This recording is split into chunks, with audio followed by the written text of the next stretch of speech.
শাড়িতে তোমার অনেক সুন্দর লাগছে, ঠিক যেন আমার কল্পনার মতো।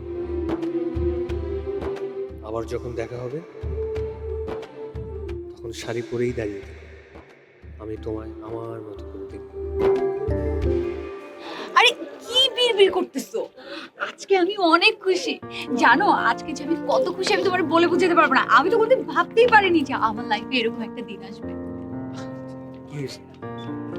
কি হয়েছে? আচ্ছা আসো এদিকে আসো।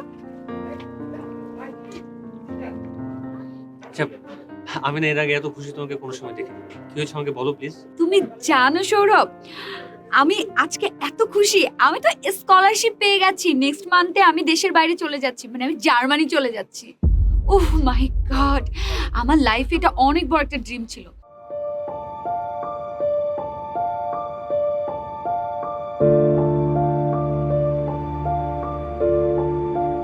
আসলে আমি এখানে তোমাকে কিছু কথা বলার জন্য ডাকছি।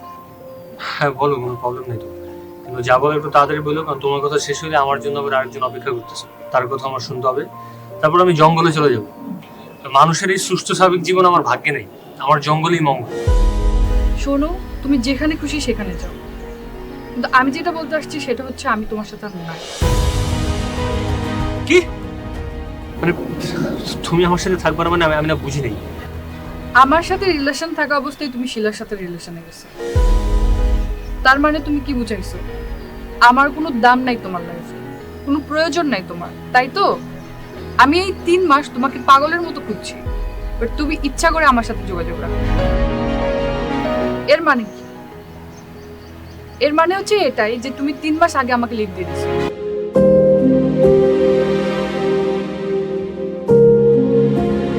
উফ,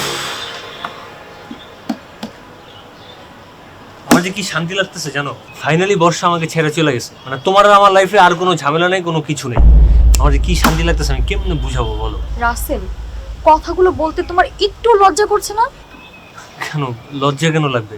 রাসেল, আমিও বর্ষার মতো একজন মেয়ে, আর বর্ষা মেয়ে হয়ে কতটা কষ্ট পেয়েছে তা আমি ভালোই বুঝতে পারছি। তাতে কি হয়েছে? তুমি তো জানো যে বর্ষা তোমার আর আমার শত্রু। তুমি আর আমি যখন বিয়ে করতে গেলাম হঠাৎ করে উইরা এসব কি একটা ঝামেলা পাকাই দিল, কালকে সারা রাত কি একটা প্যারা দিছে, তুমি কি সেগুলো ভুলে গেছো? ও আচ্ছা, বর্ষা আজ তোমার শত্রু হয়ে গেল কারণ তোমার লাইফে আমি আছি। কাল যখন তোমার লাইফে নতুন কেউ আসবে তখন আমিও তোমার শত্রু হয়ে যাব, ঠিক আজকের বর্ষার মতো। আমি সিদ্ধান্ত নিয়েছি আমি তোমার সাথে আর থাকবো না। আল্লাহ হাফেজ। শিলা আমার কথা শুনো, শিলা। মুন্না, তুমি যখন আমার উপর রাগ করবে তখন তোমার রাগ ভাঙানোর জন্য একটা কদম ফুলে দেবে। আমার যে কদম ফুল পছন্দ এটা তুমি কি করে জানলে?